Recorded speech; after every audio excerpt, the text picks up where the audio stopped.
মৰমৰ ছাত্ৰ ছাত্ৰীসকল, আমি অষ্টম শ্ৰেণীৰ গণিতৰ এটা অধ্যায় আমি আজি কৰিম। আগৰ শ্ৰেণীত আমি কৰিছিলোঁ বৰ্গ আৰু বৰ্গমূল। সেই অধ্যায়টোৱে আজি আমি তাৰ পৰৱৰ্তী অংশখিনি আজি আমি আলোচনা কৰিম। আজিৰ অধ্যায়টো হৈছে বৰ্গ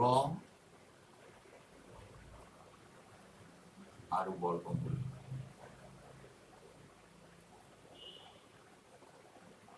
বৰ্গ আৰু বৰ্গমূল অধ্যায়টো পৰৱৰ্তী অংশখিনি আমি আজি আলোচনা কৰিম।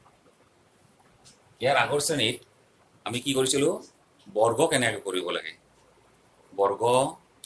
বৰ্গ মানে কি কৈছিলোঁ, এটা ৰাশি যদি দুবাৰ পূৰণ কৰা হয়, ধৰি ল'লোঁ 5, 5টো আমি দুবাৰ পূৰণ কৰিলে কি পাম, 5ৰ বৰ্গ পাম।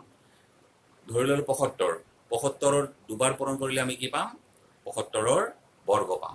সিদিনাখন মই কি কৈছিলোঁ যে প্ৰত্যক্ষভাৱে দুবাৰ পূৰণ কৰি এটা ৰাশিৰ বৰ্গ উলিয়াব পাৰি এটা সংখ্যাৰ, নাইবা আৰু এটা পদ্ধতি শিকাইছিলোঁ। সেই পদ্ধতিটো আৰু পুনৰ মই আলোচনা কৰিম। সেই পদ্ধতিটো ধৰি ল'লোঁ 32, এই 32 ইয়াৰ বৰ্গ উলিয়াব লাগে। এতিয়া আমি কি কৰিম, 32 × 32 এনেকে 32 × 32, 2 × 4, 2 × 3 = 6, 3 × 6, 3 × 3 = 9, 4, 6, 6, 12, 2 × 1, 9 × 10।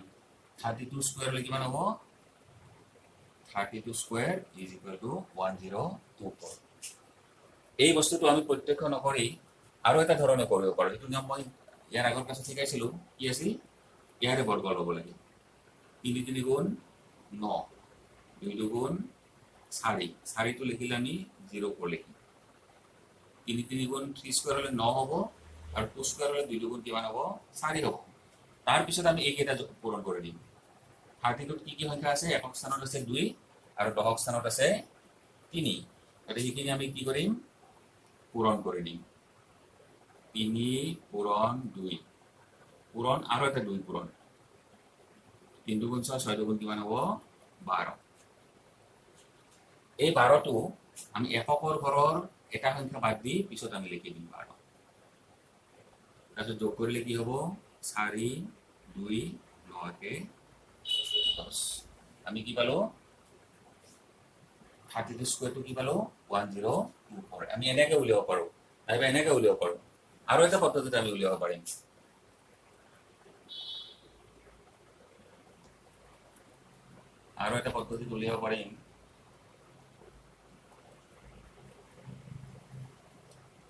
চাই লোৱা, আমাৰ কি আছে, 32 আছিল।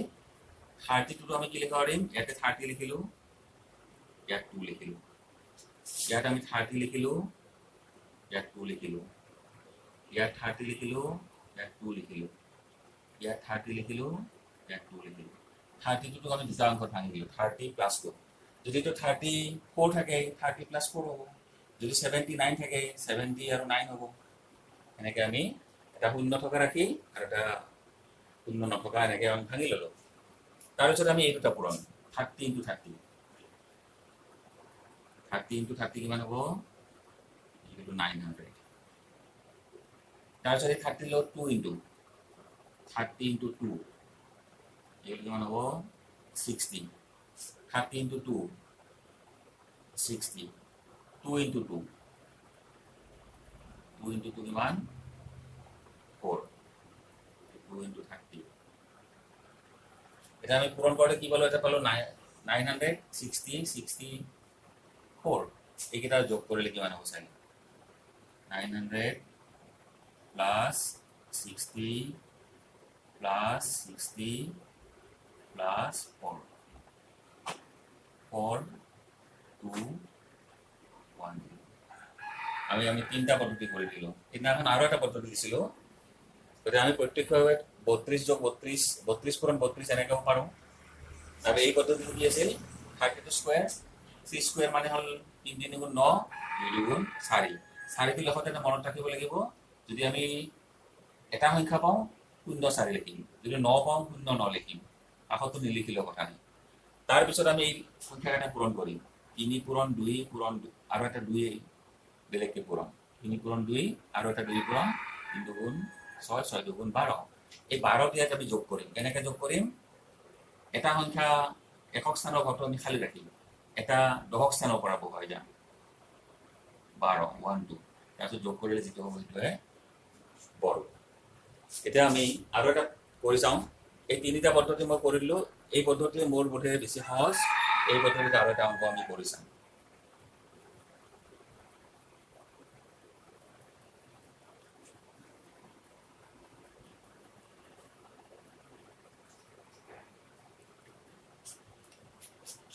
ধৰি ললোঁ 49 স্কোয়াৰ। আমাৰ নিয়মটো কি আছিল? 4 স্কোয়াৰ 4 4 গুণ 16, 9 স্কোয়াৰ 9 9 9 9 গুণ 81, 4 4 গুণ 16, 9 9 গুণ 81 লিখি ল'লোঁ। তাৰপিছত এইকেইটা পূৰণ, 4 পূৰণ 9 পূৰণ 2, 2 এটা লাগিব, 4 9 গুণ 36, 36 দুগুণ 72, 9 দুগুণ 18, 18 4 গুণ 72। এই 72টো আমি কেনেকৈ ৰাখিম? 7 2, এটা ঘৰ খালী ৰাখিম, লিখিলোঁ, যোগ 1 8 যোগ 2 8 2, 10 শূন্য 7 1, 7 6 13 1 14 4 8 1, 2 4 0 1। আৰু এটা যদি উদাহৰণ লওঁ, 92 ল'লোঁ, 92 স্কোয়ার, 9 9 গুণ 81, 2 দুগুণ 4, 4 লেখতে 0 4 লিখিম। তাৰপিছত এইকেইটা পূৰণ, 9 পূৰণ 2 পূৰণ 2 এটা অতিৰিক্ত পূৰণ কৰিব লাগে, 2 দুগুণ 4, 4 9 গুণ 36, 36টো আমি ক'ত লিখিম? এটা ঘৰ বাদ দি লিখিম 36। যোগ কৰিলে কি হ'ব? 4 6 3 4 8, উত্তৰটো হ'ব 8464। আমি এনেকৈ বৰ্গ উলিয়াব লাগিলে এই নিয়মটোত কৰিব পাৰোঁ, আৰু আগত যি দুটা নিয়ম পঢ়ুৱাই দিলোঁ সেই নিয়ম দুটাটো আমি কৰিব পাৰিম। এইটো আমাৰ যিকোনো বৰ্গ উলিওৱাৰ এটা সহজ নিয়ম। তাৰপিছত যদি আমি আৰু দুটামান আহি চাওঁ, যদি বৰ্গ উলিয়াব লগা সংখ্যা এটাৰ একক স্থানত যদি 5 থাকে, এটা আৰু সহজ নিয়ম এটা আছে। 25 স্কোয়াৰ, 45 স্কোয়াৰ, 75 স্কোয়াৰ, 95 স্কোয়াৰ। যদি এককৰ ঘৰটো 5 থাকে, 25 25ৰ এককৰ ঘৰত কি আছে? 5 আছে। 45 এককৰ ঘৰত 5 আছে। 75 এককৰ ঘৰত 5 আছে। 95 এককৰ ঘৰত 5 আছে। তেতিয়াহ'লে আমি কি কৰিম? এই 5 স্কোয়াৰ 5 5 গুণ কিমান? 5 5 গুণ 25। তাৰপিছত এই দশকৰ ঘৰটো যি থাকে তাৰে লগত তাৰ পৰৱৰ্তী সংখ্যাটো পূৰণ, 2 2ৰ লগত 2ৰ পৰৱৰ্তী সংখ্যা কিমান? 3, 3 দুগুণ কি হ'ব? 6। এইটো 5 আছে, 5 5 গুণ 25টো হ'বই। কাষত 4 4ত কৰি এক ডাঙৰ পৰৱৰ্তী সংখ্যা 5, 4 5 গুণ 4 আছে, গতিকে 4ৰ লগত 5 পূৰণ।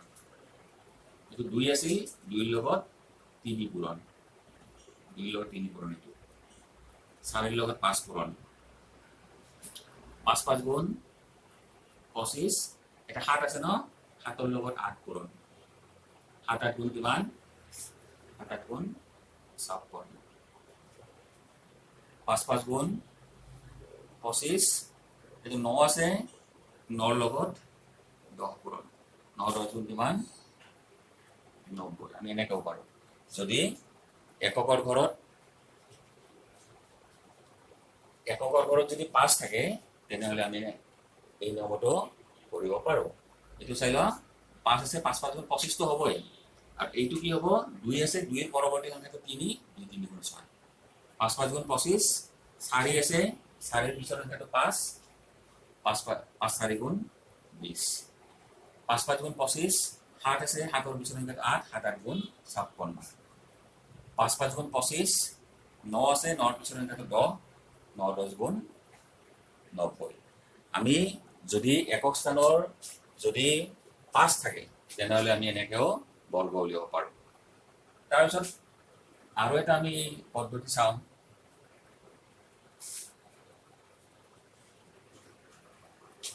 যদি একক স্থানত দশক স্থানত 5 থাকে তেতিয়াহ'লে কি হ'ব?